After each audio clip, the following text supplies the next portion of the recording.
on this Friday, May the 9th, you're watching the VSB Evening News. I'm Kristen Martinez, and here's our top story. After close to a week of relentless searching for missing Canadian visitor Bill Grange involving the entire island, the police are calling for a major community exercise on Saturday, with willing citizens meeting at any one of the 3 police stations at 8 a.m. to take part in coordinated searches. Acting Chief Inspector Mark Clark invites community groups such as churches, sporting bodies, scouts, and guides to come out in support of the big effort. They are asked to call 247-1776 or email pmr@bps.bm if they would like to go to an area of their own choosing. We will be assembling at 8 a.m. at Hamilton Police Station, Somerset Police Station, and St. George's Police Station. That is Saturday, the 10th of May, 2014. The search parameters that we've actually had on any given day, we have actually said, search these areas. We've had the regiment search their grid searches, and they have actually started from the mid-central and worked their way west. We've had members of the public repeatedly go through the Cambridge properties, the Willowbank properties, the Scar Hill area, the Parapet area, Bowes Island, Dockyard, Lagoon Park. We've actually had them in the repeatedness of it just in case another set of eyes have missed something. We've had the marine searches of all our coastlines, including entering onto boats, as well as going onto the islands that are off of the Cambridge area, the Mangrove area, Elis Harbour area.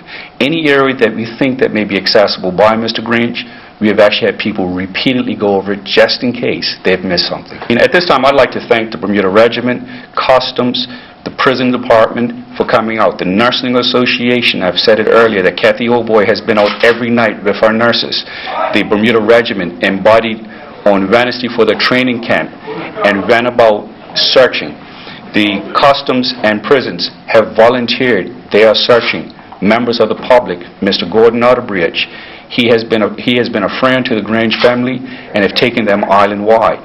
The police, not enough can be said about the help of the Bermuda public as well as everybody else.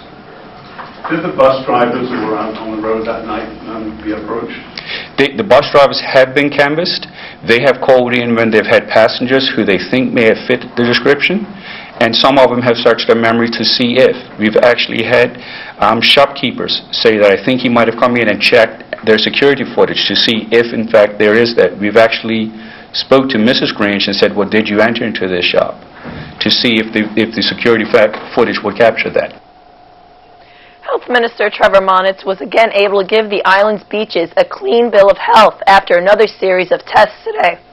Speaking on the floor of Parliament, the minister brought members up to date on the steps being taken to prevent grease being dumped in the city's sewage system. The main message I want to give is that all of the seawater tests that we have done at all of the bathing beaches have all been well within the EPA standards, so the bathing water is absolutely safe. With respect to the grease balls, the parks people have been collecting them as soon as they're aware of their presence. There are a number of steps which need to take place, and we're going to enforce the regulations on restaurants. We're going to tighten those up, and we're going to enforce them so that the restaurant next year, if it doesn't comply with the regulations this year, won't get their restaurant license. So they're each going to have to spend a small amount of money for some new equipment, about $500. We are going to buy some new equipment so that we can measure whether they're complying with the requirements under the Public Health Act. I will be giving directions to the Corporation of Hamilton, and we will move forward in that way. Longer term, obviously, the whole pipeline needs to be replaced. There needs to be a better sewage treatment plant, but those are still some years down the road and require major financing, which at the moment we don't have. You mentioned some idea of putting items down the pipe that would increase the flow and make it more efficient. Well, what we're doing, really referring to filters that I think they're called rotary filters that can remove solids and remove grease from the system. So we're looking at those, and there is a one in the new King Edward sewage treatment plant, which is just being commissioned, which will treat sewage from the hospital to a tertiary level within the next little while, few weeks or so. When the time comes for privatization and mutualization, the Bermuda Civil Service will need to be serviced by a mega human resources department instead of the current myriad of HR departments across the ministries. So today, Premier Craig Cannonier revealed that a consultant was to be hired to create such a model. The Human Resource Department right now really only caters to and works with the BPSU members, which accounts about 41% of public service. We need a Human Resource Department that is catering also to the other 59%. And so the idea is to have a map of our Human Resource Department that allows us to speak to all departments and all ministries. That's the bottom line. Yeah, again, the Human Resource Department really is the lifeline of any business. As you would know, compensation and benefits falls under another category outside of human resource. If you take a look at some of the other areas, management and consultant, those areas fall outside of the Human Resource Department, and we can't have that. It is very inefficient, very confusing, which has led to the challenge of, well, how many civil servants do we really have? How many public servants do we have? And so the challenge of even getting those numbers together is a nightmare, and we can't move forward the country and managing public service if we don't have a human resource that can give good, sound data. He may have presented himself in the role of the reluctant bridegroom, but at least National Security Minister Michael Dunkley can look you in the eye when he says that he has not let his personal thoughts about cannabis reform interfere with the community's clear message that something needs to be done. It's a broad-reaching reform which impacts all levels of our society, whether it's cultural, whether it's social, or whether it's health. And as the minister, economic as well, and as a minister of national security, I am certainly very energetic in approaching that reform, but I bear in mind that the consequences of decisions that we will make will be with us for a long period of time. And I want to make sure that we do things not only in a progressive manner, but in a manner that benefits the community after we make the changes, whether it be 6 months, a year, 10 or 20 years past that. And so it has far-reaching implications of what we do. And so I think that you will see progress made in various steps. There will be reform that will take place quite quickly after the debate, and there will be some reform that takes place further down the road. Because in this situation, I'm fond of saying that a bull in a hurry never made a calf, and we need to get it right. You have been described somewhat as a reluctant bridegroom in carrying this thing forward. You've been honest in your public statements that this necessarily doesn't meet your idea of how the future should go, but you're looking for the public will. So that debate's very important, isn't it? Yeah, I mean, I get a chuckle out of how you classify that, and you know, to some degree, I could chuckle, but if I reflect back, that if we in the ministry hadn't pushed things, we wouldn't have had it in the throne speech and pushed it forward, in spite of some of my personal opinion. And that's why I put my personal opinions out there right away, because I wanted people to know that where I stood, but I'm not afraid to listen and change some of the thinking that I have on a subject which we've seen change for a number of years. And so, yeah, I'm not reluctant in moving it forward because I know we need reform. Parliament spent this afternoon on the National Defense Plan that was produced recently by a group of local experts and deals with the ending of conscription and the widening of emergency powers. Shadow Minister of National Security Walter Robin told the House that it was a huge issue and covered a much larger area than had at first been envisioned. Many of the changes related to national defense that have been proposed in this report and the review are going to mean the island taking on a lot more expense related to our security. It's going to mean changes to the role of customs and a wider border control framework for us. Clearly, the post-9/11 world has changed that for everyone, including us. So it's going to mean change on how customs and other agencies work. It's going to mean not only changes to police, fire, and regiment, which are the classic security frameworks that we have all identified. It's the whole framework of government, because there are other pieces of government that relates to infrastructure, having a sound infrastructure that can be secured to make sure that aspects of our infrastructure are also secure. This was not just about the classic areas of security. It's about food security. It's about cybercrime. It's about, which is in the financial services area. It's all these other facets. There was some sort of just seemed like anecdotal statements that I found in the almost 90 recommendations that weren't fleshed out a whole lot in this report.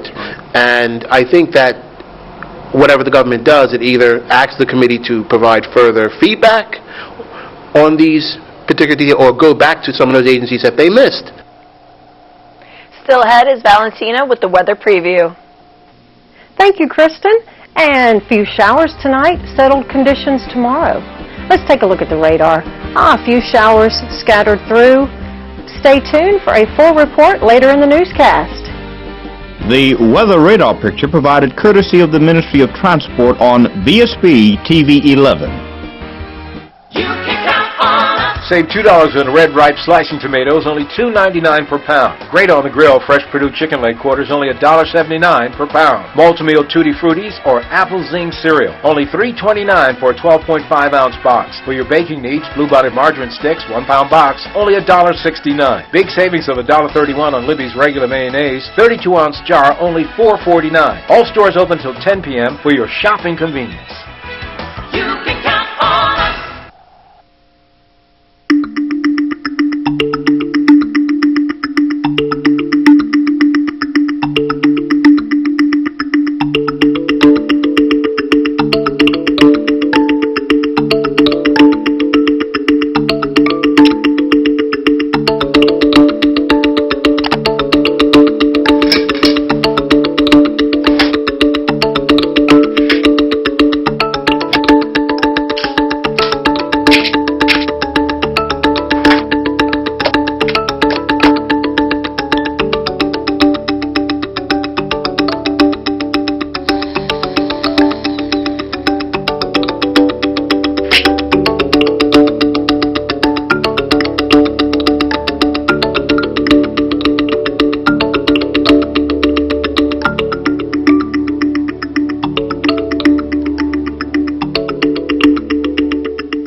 Bermuda is me. Bermuda is me. Bermuda is me. Bermuda is me. Bermuda is me. Bermuda is me. Bermuda is me. Bermuda is me. Bermuda is all of us. Happy Heritage Month from Lindo's. Why go anyplace else? For much more furniture, visit Bermuda's only Ashley Furniture Gallery. Big Savings Zone. You want the best? Forget the rest. For all your furniture needs, shop Big Savings Zone and support your local retailers. Have you ever ordered something online expecting it to be a certain price, but when it arrives it ends up being a whole lot more? Beware of those unexpected hidden fees. That never happens at Big Savings Zone. Open Tuesday through Saturday, 9 a.m. to 7 p.m. Big Savings Zone at the end of Stocks Road, St. David's.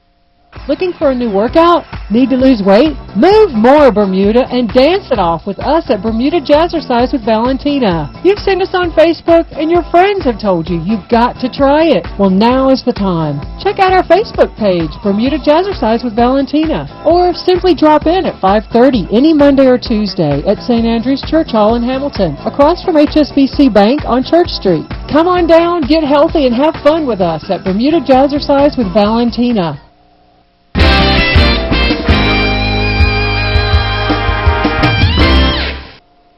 The first 3 months of the 2014 have seen a remarkable upward trend in the number of international company registrations, and Minister of Economic Development, Dr. Grant Gibbons, says it can only be viewed as a favorable sign despite the opposition's misconceptions. Good company formation is really important because, as we all know, companies create jobs, they form jobs.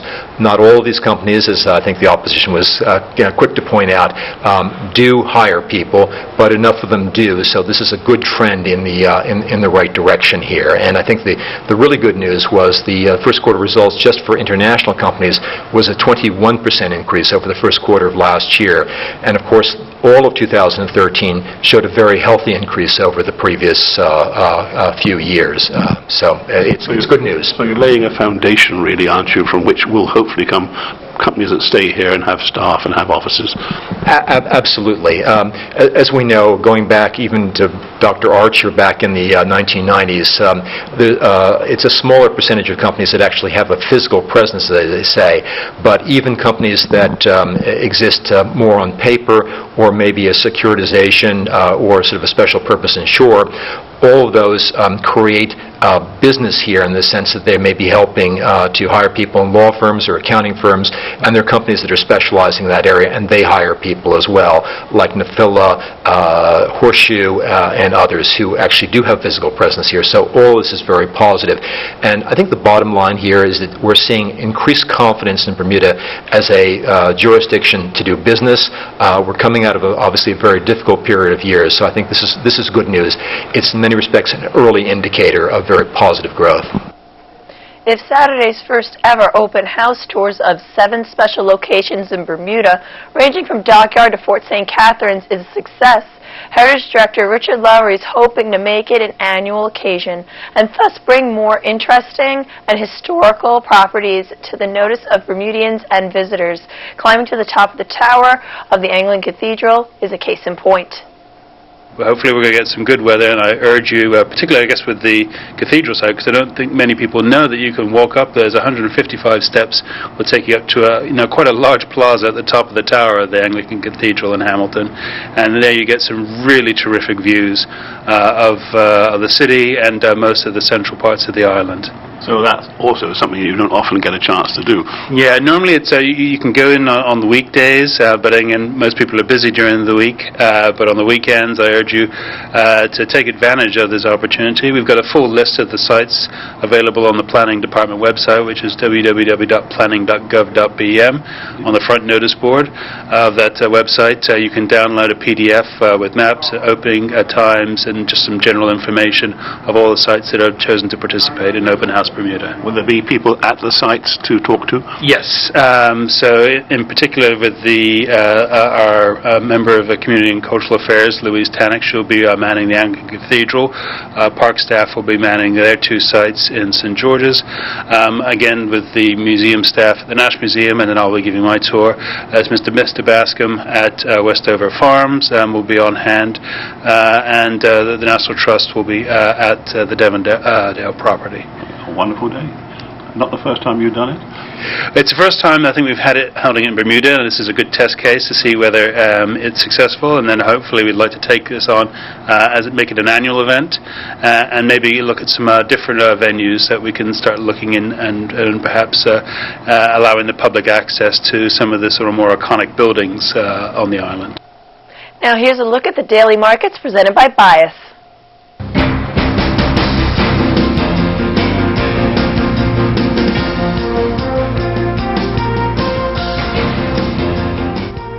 The daily markets presented by Bias. Global equity markets eased after hitting record peaks this week, while the U.S. dollar strengthened against the euro and Japanese yen on Friday. U.S. stocks edged higher on Friday, rebounding from earlier losses along with high-growth momentum shares. The Dow Jones closed up 0.2% at 16,583, and the S&P 500 ended 0.15% higher at 1,878. 4,500 shares of Bank of Butterfield shares traded on the Bermuda Stock Exchange. The price was unchanged at $2. 5,000 shares of Ascendant Group traded at $8, and 176 shares of BF&M traded at $18. European stocks declined on disappointing corporate earnings. The UK FTSE 100 declined 0.36% to 6,815, while the CAC 40 ended 0.66% to 4,477. Most Asian stocks rose as Macau casino operators rebounded in Hong Kong, offsetting declines in Chinese sport utility vehicles maker Great Wall. The Hang Seng rose 0.12% to 21,863. Most Latin American indices declined on Friday. Brazil's Ibovespa fell 0.6% to 53,111, while Argentina's Merval gained 0.3% to close at 6,836. The Treasury market's yield curve steepened this week after the Federal Reserve Chair, Janet Yellen, eased investor concern that policymakers would accelerate interest rate increases. 10-year yields rose 1 basis point today to 2.62%. The dollar was stronger versus most major trading partners on Friday. The euro fell to the lowest level in a month as investment banks predicted the European Central Bank will cut rates at its meeting next month. That was a look at the daily markets presented by Bias. More news after the break.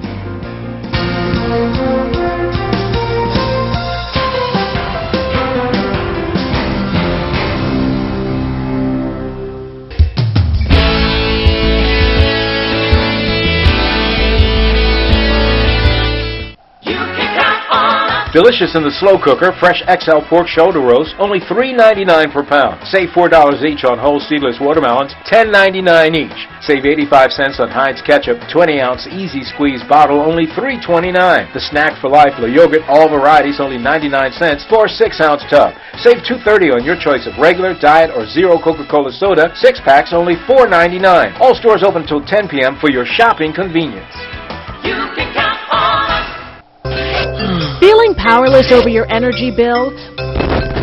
Well, take control by piecing together an energy savings plan. Here are 6 tips. Find the right setting. Don't keep your fridge too cold and consider using Energy Star appliances. Avoid vampiring. Plug into power strips and then turn them off when not in use. Control your water heaters. Use timers and set the temperature at 120 degrees. Switch to compact fluorescent or LED light bulbs. They last longer and don't give off as much heat. And switch to small appliances. Microwaves and toaster ovens cook quickly and efficiently. Give it a try, then check your bill at the end of the month and make adjustments. It's that easy. At Belco, we believe an informed consumer is a smart consumer. So put the pieces together to save energy, money, and our Bermuda-ful environment. The Defense Broadcasting Company is proud to present movies of Bermuda's history by Bermudian filmmakers every Wednesday and Friday during May at 10 a.m. and 9 p.m. on Vsb Tv 11 during Heritage Month, appreciating our diversity. Weekdays on Mix 106 FM and 1450 AM radio, Did You Know vignettes of quotes, interviews and features on Bermuda's history, songs and artists. Kindly sponsored by Colonial Insurance, Belco, The Power to Save, Lindo's, Why Go Anyplace Else, by Bermuda Investment Advisory Services, and by Goslings.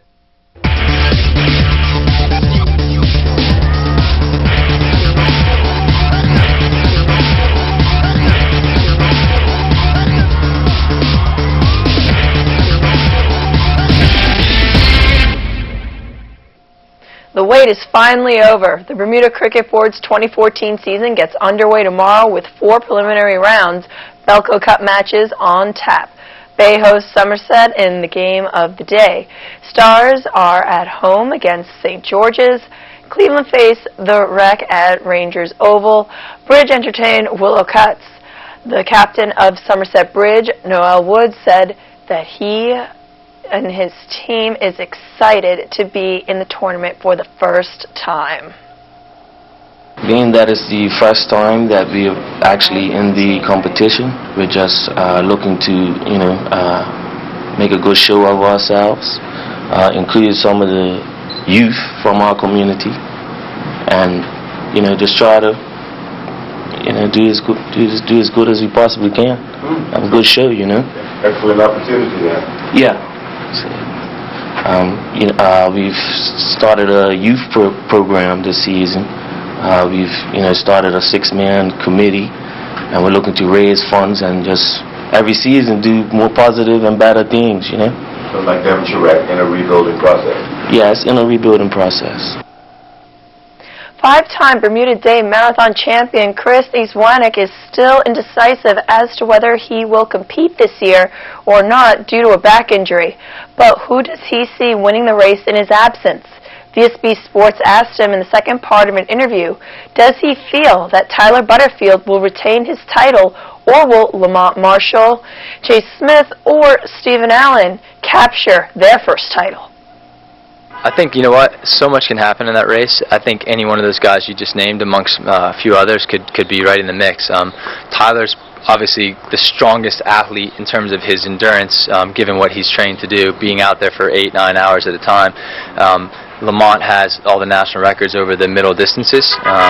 Chase is rounding into great form. He's probably got the top end speed. So there's kind of the longest distance guy, the great middle distance guy, and then the more speed guy. So depending on how the race shakes out and depending on the various fitnesses, if it comes down to a kick, you know, any one of those guys could win depending on how the race plays out. Right. So I don't have any strong sort of thoughts on any one of them. I think Lamont, I know he was running a race this past weekend. I'm not sure how he did, but he was targeting either the Commonwealth Games or May 24th. So I'm not sure where his training's at the moment. Chase seems to be doing better at longer distances than ever before, and you know, Tyler's just, you know, one of the world's best. So what more needs to be said about him? Okay, now I know I should be asking Ashley, but yeah. I don't have Ashley here in front of me. So yep. How's Ashley preparing and gearing up for this? She's doing much better, and I think last year one of the hardest parts for us as a family unit was I came down with the injury about 5 days before the race, so I didn't have a lot of time to I guess absorb the shock of the fact that I wasn't going to be running, and that was hard on me as well as our family, I think, and she probably picked up on that a bit. This year, obviously, having the injury happen well in advance of the race, I've had a lot more time to digest, you know, the fact that I am likely to not be out there running. So I'm in a much healthier state to support her, and I think that's important. And when you have a competitive household, as we do, you're winning together and you're losing together, right? You're only as strong as your weakest man, as the saying goes. So, but this year I'm trying to stay up for her. She's done some incredible training. I mean, obviously we all know she just broke the national half marathon record in New York, running 1:19 a couple weeks back. So her training is indicative that she's ready to do some special things as well. So. Hi, I'm Peter Javetic, host of Season to Taste. Tune in on Tuesday night during the Vsb TV 11 News. I'll be preparing this lovely dish of tuna tartare, and find out from Neil what the Gosling's wine of the week is. Tuesday, during the Vsb TV 11 News. People and Places, with Charles Webb. Mondays in the Vsb TV 11 Evening News at 7:30, 8:30 and midnight. Sponsored by Big Saving Zone at the end of Stocks Road, St. David's. Good evening, everyone, and welcome to the VSB TV 11 Weather Report, brought to you by the Bermuda Weather Service. I'm Valentina Holland. And in temperatures today, we had a high of 75 at 2 o'clock and a low at 65 degrees at 5 a.m. Current conditions, 70 degrees, humidity 70%, winds westerly 12 to 18 knots. The barometric pressure is slowly falling at 30.18 inches. Rainfall index for the month of May, 1.3 inches so far. So far for the year, we've seen 22.33 inches. Normally we would have seen 19.41. And taking a look at the satellite, high pressure over the area continues to weaken as a low pressure center to our near north stalls and slowly dissipates overnight. A few showers will develop later this evening and will persist into Saturday morning. High pressure returns Saturday afternoon with light winds and settled conditions through early next week. And for your gateway cities conditions, Atlanta, rain showers at 79 degrees. Boston, cloudy, 74. Charlotte, cloudy, 81. London, heavy rain, 64. And Miami, partly cloudy, 85 degrees. New York, rain showers, 76. Orlando, mostly cloudy, 90 degrees, nice and warm. Philadelphia, rain showers, 79. 68 in Toronto, light rain showers. And Washington, thunderstorms at 81 degrees. Back at home tonight, mostly cloudy with a few showers developing, low near 66. Winds westerly 12 to 18 knots, decreasing to 18 to 12 knots overnight. And tomorrow, partly cloudy with 1 or 2 early morning showers, high near 73, and the winds 5 to 10 knots out of the west. And mariners report no warnings in effect. Seas inside the reef are calm at 1 to 2 feet. Outside are 2 to 4 feet, and the sea surface temperature is 74 degrees. The mariners tomorrow, no warnings in effect. Seas inside are 1 to 2 feet. Outside are 2 to 4 feet. Low tide at 5:47 a.m. High tide at 12:03 p.m. And for your 5-day forecast, on Saturday, 73. Sunday, mix of sun and cloud, high near 74. Monday, partly cloudy, high near 75. Tuesday, mostly sunny, high near 75, and Wednesday, partly cloudy at 76 degrees. And thank you for joining us tonight. Have a wonderful Mother's Day weekend. And thank you to all the mothers out there. My mother has passed. Love to her. And to Mary in Holland, one of the best mother-in-laws a girl could ask for. Have a great weekend. From all of us here at VSB, I'm Kristen Martinez. Have a good night. Wardrobe and makeup for Kristen Martinez, provided by Gibbons Company.